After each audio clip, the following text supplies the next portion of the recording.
대한민국 국민이 지난 12.3 이후에 계엄 트라우마에 시달리고 있습니다. 전국의 시민들은 내란 불면증으로 너무도 지쳐 있습니다. 불안증과 우울증이 전 국민을 뒤덮고 있습니다. WHO에서도 인정한 대한민국의 국민의 병, 화병에 시달리고 있습니다. 5.18 민중항쟁 당시 초등학교 5학년이었던 저 전진숙도 마찬가지입니다. 그래서 삭발했습니다. 밤잠을 이룰 수 없고 우라통이 터져서 숨을 쉴 수가 없어서 저는 삭발로 제 의지를 밝히고자 했습니다. 저희가 더불어민주당이 대선을 끝내고 나서 핵심 이후에 풀어갈 핵심 키워드를 이를테면 민생 회복, 내란 종식, 국민 통합으로 잡았습니다. 지난 8개월이었죠. 저희가 이제 대선 출입 이전까지 12월 3일 날 계엄 터지고 나서 대한민국이 아예 올스톱 상태였다고 저는 생각을 해요. 특히나 지역에서 골목 상권을 지켰던 분들은 다 폐업하고 임대라고 하는 글자를 내세울 수밖에 없었던 거고, 많은 시민들은 굉장히 심리적으로도 불안하고 이러다 보니까 생활이 안정적으로 되지 못했습니다. 그런 측면에서 이 세 가지 키워드는 굉장히 중요한 문제이고요. 특히 이재명 대통령은 실용, 민생, 통합이라고 하는 이 키워드를 굉장히 귀하게 여기시는 것 같아요. 이제 30일이 지금 취임하시고 30일이 지났는데 지금까지 얼마 전에 했던 기자회견에서도 이 세 가지 키워드에 대해서 굉장히 강력하게 이야기를 하셨는데, 제가 주목하는 지점은 그런 부분입니다. 저는 이제 광주이잖아요. 지방이고 지역입니다. 이런 측면에서 지역 균형 발전과 지역 중심의 미래 산업을 어떻게 육성을 할 것인가라고 하는 저는 정답을 좀 주신 것 같아요. 제 표현대로라고 하면은 지역 균형 발전 지표를 만들고 여기에 있어서 균형 발전에 대한 영향 평가와 거기에 대한 따른 가중치를 주시겠다고 하는 것은, 그동안에 숱하게 많은 정부들이 지역 균형 발전을 이야기를 했는데 실제적으로 어떻게 이것을 해낼 것인가에 대한 구체적인 답은 주지 않았던 것 같아요. 뭐 세종시를 옮겨내고 공공기관을 이전을 하고 행정수도로 옮기고 공공기관을 이전을 하고 이런 문제가 있지만은, 제일 중요한 것은 지역에서는 예산 문제예요. 재정 지원. 예를 국가가 균형발전 실현을 하기 위해서 지역에게 어떤 예산을 내려줄 건가, 그 예산을 내리는 방식도 얼마나 균등하게 균형발전 측면에서 조금 더 못 사는 지역, 조금 더 인구 소멸이 심각한 지역, 수도권으로부터 멀리 떨어진 지역은 실제 수도권이 가지고 있는 많은 특혜로부터 제외된 상태입니다. 그런 측면에서 이렇게 지역 균형 발전에 대한 영향평가와 가중치를 주겠다고 하는 것에 대해서 굉장히 기대를 조금 많이 하고 있어요.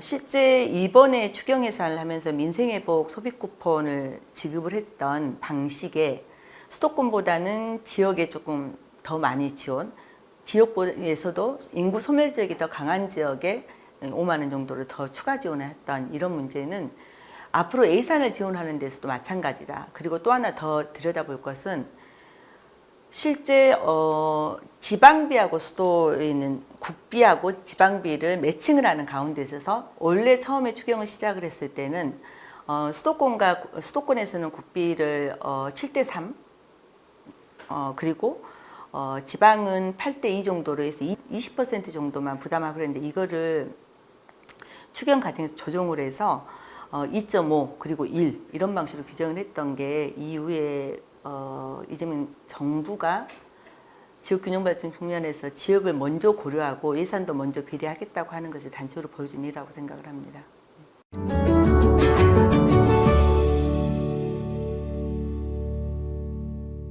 실제로 강주 전남 발전에 대한 기대는 전체 균형발전이라고, 지역 균형발전이라고 하는 측면에서 굉장히 저도 이제 개인적으로 기대가 좀 많고요. 특히 지난 5월 17일, 저는 이제 광주이니까 광주에 오셔서 지역민을 대상으로 하는 유세할 때 실제 광주가 풀어야 될 문제, 특별히 공공항 이전에 관련된 문제, 그리고 또 하나는 이제 AI 중심 도시로서 광주를 어떻게 육성하겠다. 근데 그걸 직접 챙기시겠다고 했던 이런 측면을 보면서 광주에 대한 애정이 굉장히 높다. 아주 실질적으로, 실용적으로 높다. 이런 생각을 하고 있어요.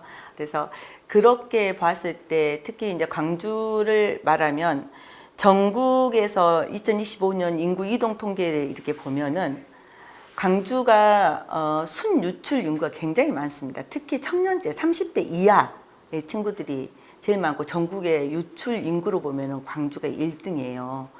결국은 광주에서 많은 청년들이 떠나는 이유를 보니까 첫 번째가 취업입니다. 그 말은 광주가 먹고 살 수 있는 도시, 먹고 살기 편한 도시는 아니다고 하는 거고, 그런 측면에서 청년들이 일자리를 찾아서 떠나는 건데, 그거에 대한 근본적인 해결을 뭘로 할 건가라고 하는 측면에서 첫 번째 AI 중심 도시, 새로운 일자리를 만들어내고 앞으로 국가가 전력 주력을 하려고 하는 사업의 영역을 만들겠다고 하는데, 지금 1단계는 이미 마무리된 상태이고 2단계를 지금 준비를 내년부터는 본격적으로 좀 해야 될 것 같아요. 그래서 그 2단계에 대한 AX 실증 밸리를 만들기 위한 2단계에 대한 지원 사업을 하시겠다고 뭐 말씀을 저는 주셨다고 생각을 해요. 그래서 그런 측면 하나하고, 앞으로 AI 기술은 끊임없이 발전을 하게 될 건데, 지금 GPU 10만 장에 대해서 국가 컴퓨팅 센터를 만들겠다고 얘기하는데, 그 부분에 대해서도 뭐 이재명 정부가 광주를 우선적으로 고려를 지금 하고 있기 때문에 저는 거기에 대한 기대가 굉장히 좀 많이 있습니다. 그래서 그렇게 조금 되고, 지금 국가 모빌리티 시범 도시를 만들려고 하는데 광주도 좀 준비를 하고 있어요. 300만 평을 만들고 공단 중심으로 해서 만들어내서 실제로 자동차 산업에 대해서 더 특히 미래 모빌리티 관련된 사업들을 육성을 하겠다고 하는 건데, 그런 측면에도 광주에 많은 기대와 그리고 지원을 하겠다고 말씀을 주셔서 저는 이제 그 부분에 대한 기대를 굉장히 좀 많이 하고 있는 이런 상황입니다. 광주는 하나 이제 더 풀어가야 될 과제는 있어요. 산업 분야는 조금 그렇게 하는데, 광주의 사람들이 자꾸 밖으로 나가려고 하는가 하는 부분에 대해서 광주는 아까 일하는 것도 적긴 하지만은 솔직히 먹고 놀고 쓰고 인생을 좀 즐길 수 있는, 요즘 젊은 친구들은 되게 그게 강한데 그 부분에 대해서 굉장히 인프라가 조금 부족한 상황입니다. 그래서 국립현대미술관도 중부권, 수도권 다 있어요. 근데 광주가 없어요. 호남권이 없는데 그걸 유치를 하면서 문화관광 인프라를 확대하겠다고 했기 때문에 그 부분에 대해서도 지속적으로 저희가 노력하고 이재명 정부에서 더 많은 지원을 받을 수 있도록 해나가야 될 것 같습니다.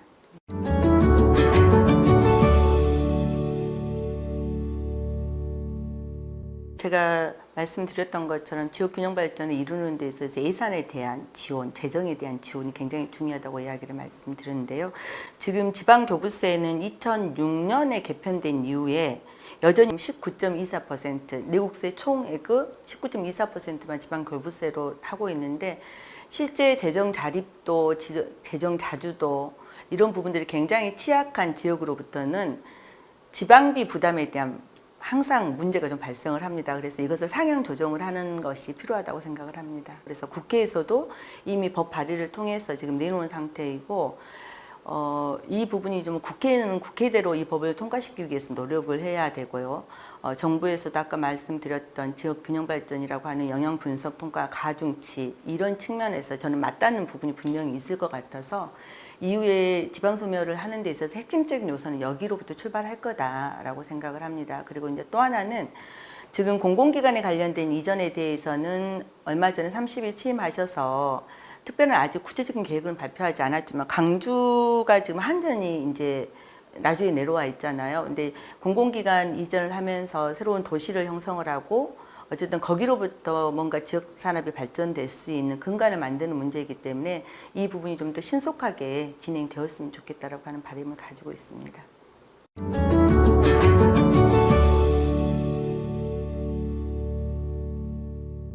네, 안녕하세요.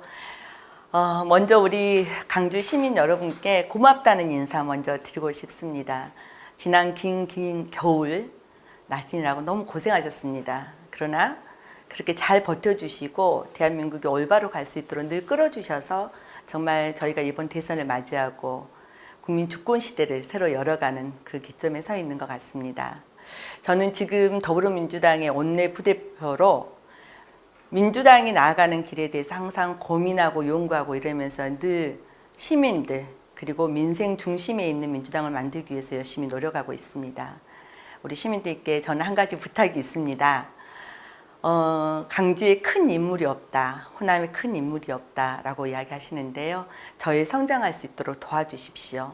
국회에 와서 봤더니 정말로 초선의 힘으로 이룰 수 있는 것은 많지 않습니다. 저희들 또한 열심히 지역을 위해서 그리고 주민들 편에서 열심히 뛰고 더 많이 공부하고 노력하겠지만 그런 과정을 우리 주민들께서 늘 힘주시고 응원해 주시고 이러면 더 큰 활력을 가지고 움직일 수 있을 것 같습니다. 고맙습니다. 늘 감사하고 늘 주민 곁에서 현장을 지키면서 국회에서 그 목소리를 내도록 노력하겠습니다. 고맙습니다.